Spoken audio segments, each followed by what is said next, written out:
Welcome back.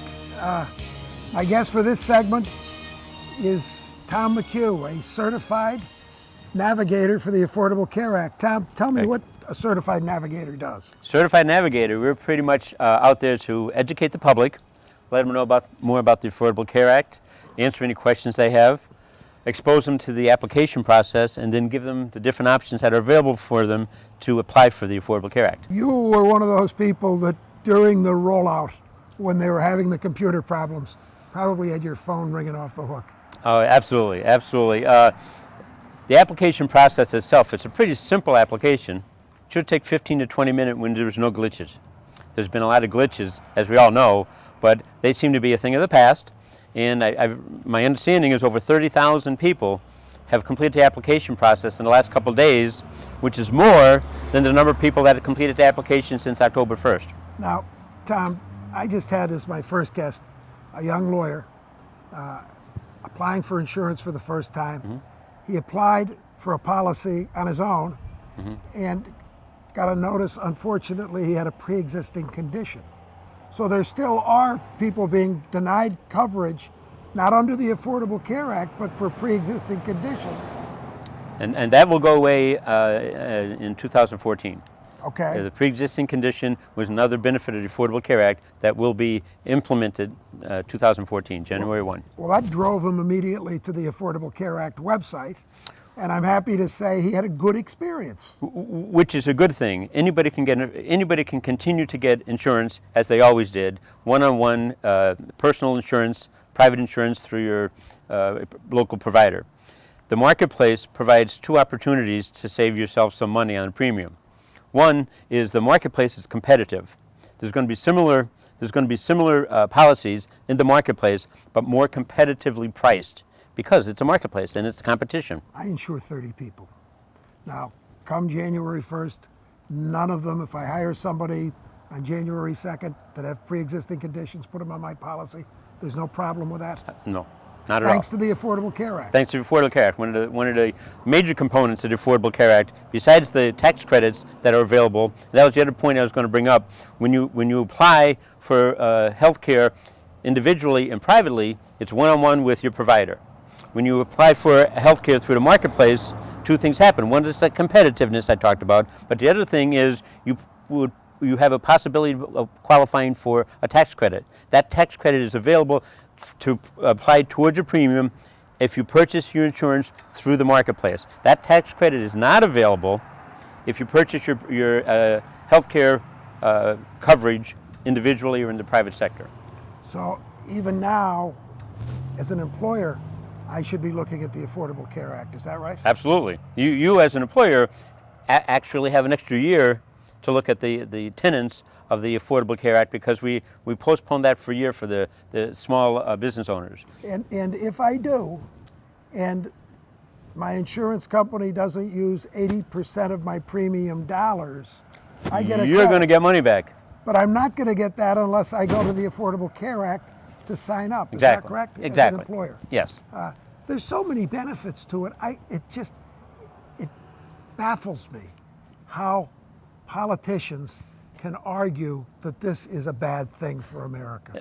The only reason politicians can argue against the Affordable Care Act is for political purposes. I have a granddaughter, special needs. Her lifetime benefits could be huge. Yeah. And I understand that prior to the Affordable Care Act, there was a cap. Yeah. You could exceed your lifetime benefits and then you reach into your own pocket and pay. Yeah, that's no longer there. That's no longer there. I also have a daughter who just turned 27, who for the last 2 years enjoyed the benefit of the Affordable Care Act by being on my insurance for the last 2 years up until you're 27 years old. That benefit has been in effect since 2011. And that's another benefit of the Affordable Care Act that's been going on that nobody really talked about, but lots of people have benefited from another part of the Affordable Care Act that is helpful to the citizens. You know, Tom, I said to Rohum, my business is workers' compensation. Mm-hmm. For 40 years, I've been seeing people that come in to me and say, I got hurt on the job. My company just canceled all my health insurance for my family. What am I going to do? I didn't have an answer. It was heartbreaking. You're right. And these people You know, one person I remember very well, 6 months later, came in and said, can you let my employer know that my daughter now has cancer? And what am I supposed to do? Right, right. Okay, now it's Medicaid, and now it's the federal government paying for it. But it's heart-wrenching and heartbreaking. Now, these people can get policies, and they'll get some help, Covered. won't they? They're covered. I've been working with the Department of Labor and Industry. They have it's called a Rapid Response Team for dislocated workers, and a lot of dislocated workers. If you think about what you were saying, if somebody loses their job, they lose their health care benefits with their job. If they have a pre-existing condition, in the past, they lose their job, they lose their health care, and with the pre-existing condition, it's going to be very hard for them to get insurance. That's all gone now. Okay? If somebody is unemployed, somebody becomes unemployed, that's bad enough. They shouldn't be penalized even more by not being able to get health care insurance because of a pre-existing condition. I've run into hundreds of people in the last 2 months who are being displaced or dislocated as employees who have pre-existing conditions. They have to worry about being unemployed and looking for a job. They don't have to worry about that pre-existing condition anymore. You know, my fear is the young invincibles that are not going to see the need for health care. And how do we get the message to them? You know, I started the show off with a quote from John Kennedy: ask not what your country can do for you, ask what you can do for your country. It would seem to me for that generation, they're doing it for themselves, but they're also doing it for their country. I've run into that. I've run into those invincibles. I used to be one myself, actually, a long, long time ago. I'm sure you probably felt the same way.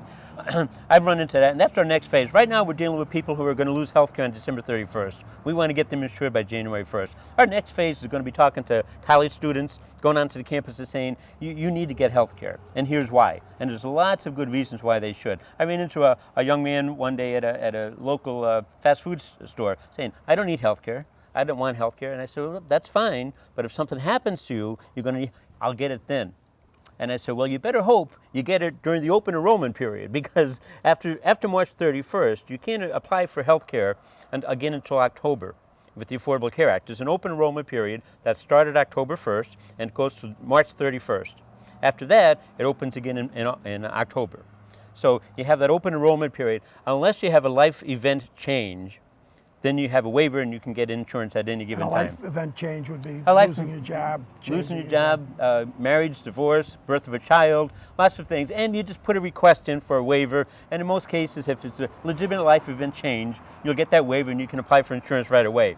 But if you get to saying, hey, listen, I never thought I was going to get sick and I just got hit by a car, I want insurance on my way to the hospital, you're probably not going to get that. That's not the thing. So the young people have to realize insurance is just that. It's insurance. It's not something you hope you use all the time. I've had car insurance for years. I hope I never have to use that car insurance. That's right. But it's a safety net, and it's there for us if and when we need it. We all need safety nets. Absolutely. Yep. Tommy, thank you for what you're doing. Thank you for appearing on YBTJ. Thanks, Ed. Not a problem. Thank you. Great.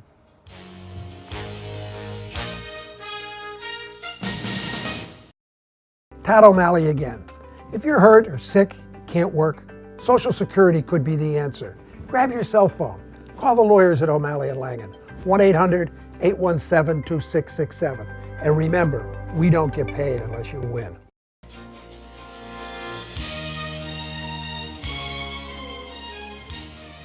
Between now and March 31st, You Be the Judge is going to have several shows involving the Affordable Care Act, trying to explain to you, particularly you young invincibles, the need to get covered. We need as many people in America covered by this great insurance policies as possible, and I hope you'll stay tuned to those shows when we bring them to you on You Be the Judge. Thanks for sharing your Sunday morning with us, and I hope you've found some of the information that we've given you to be helpful.